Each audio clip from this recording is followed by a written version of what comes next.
తన సంగతి తానే చెప్పుకొనగలడని వారితో అనిరి.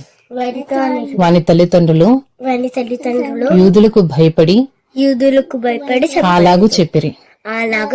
ఎందుకనినా ఆయన క్రీస్తు అని ఎవరైనాను ఒప్పుకుని ఎడల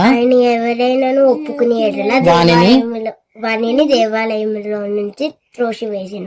వాణ్ణి సమాజ మందిరంలో నుండి వెలివేతుమని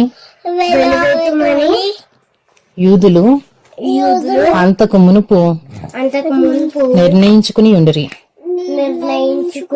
కావున వాని తల్లిదండ్రులు వాడి వయసు వచ్చినవాడు వానిని అడుగుడనిరి. John chapter 9